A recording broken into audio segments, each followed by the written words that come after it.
International stocks are finally staging a comeback, and if you're looking for a way to invest abroad, I have a solution you should consider.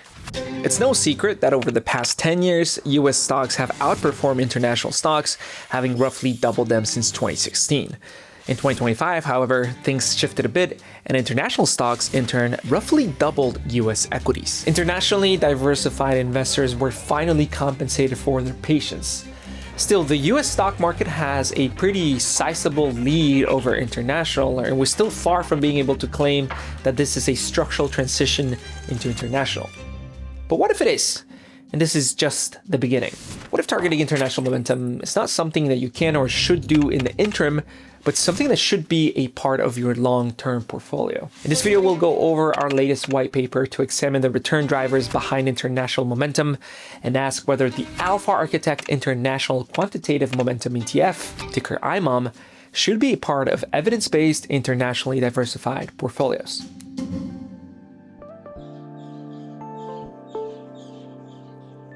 Good morning.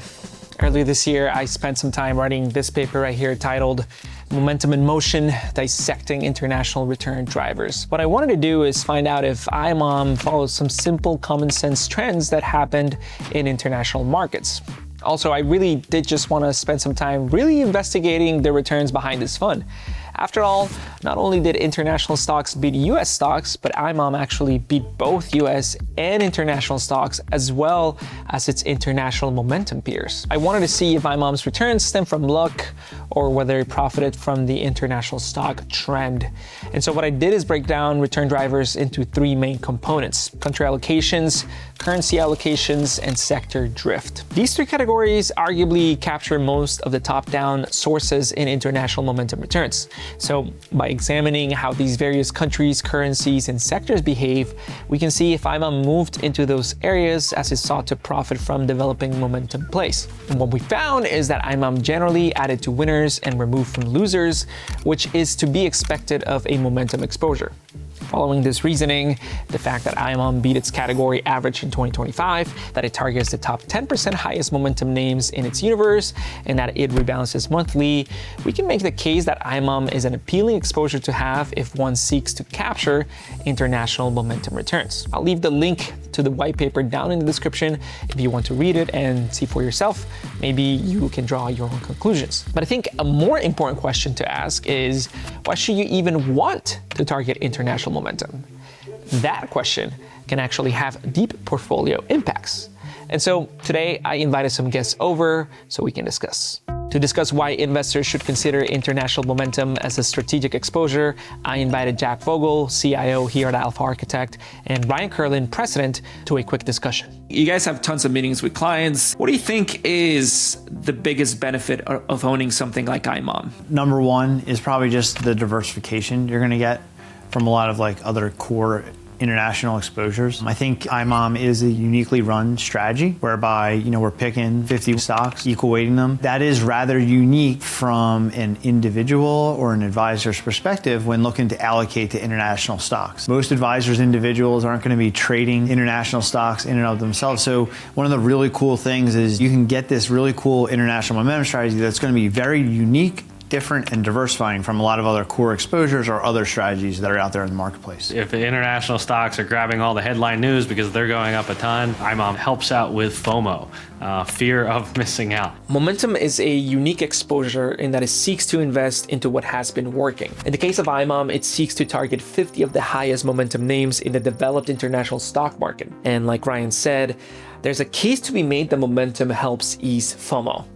But it's not just that. It also seeks to take advantage of that FOMO in the market. Simply put, momentum seeks to exploit market sentiment. This may be the very reason you are watching this video. For a long time, international markets lagged, and then all of a sudden, the dollar began crashing, international earnings grew, and valuations expanded.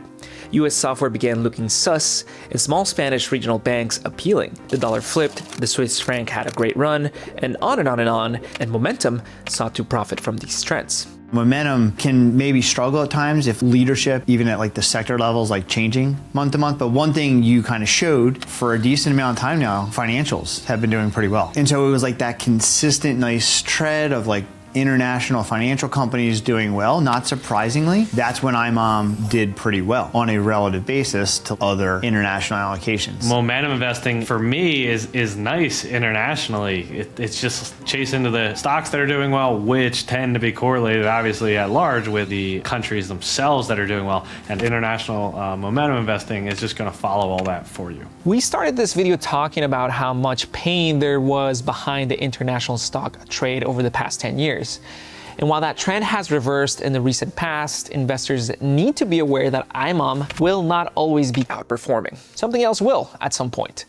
And that's the point behind diversification. In fact, looking at historical daily correlations, you can see that IMOM has kept low correlations with most other equity exposures, with the lowest correlation to US value stocks at only 41%. That's some strong historical diversification benefits, considering these are all long-only equity allocations.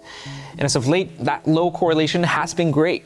That's why diversification among different regions and factors is so important. We like to pair both value and momentum together side by side, because not only are they unique and different from a core exposure, they also tend to be different from one another. A question I get all the time is, did I miss it? International markets are still, very much lagging US stock markets over the last decade. While it feels like a good run, it's like international markets have a long way to go still to catch up to US markets if we believe there's any sort of mean reversion there. For momentum investing, we've run these ETFs long enough. We believe in these things for the long term, so you just kind of got to get in and grit your teeth, because on the flip side with momentum, when it goes, it can really go. And so IMOM is just going to seek for a new trend to latch onto, and then eventually it's like it finds a new trend. What's so surprising about all of this to me is how few international momentum ETFs are out there. For an asset class that has historically brought about great diversification benefits, international momentum seems to be unappreciated by the US investor base. Maybe that'll change. Maybe this recent run has shown what international momentum and even international allocations in general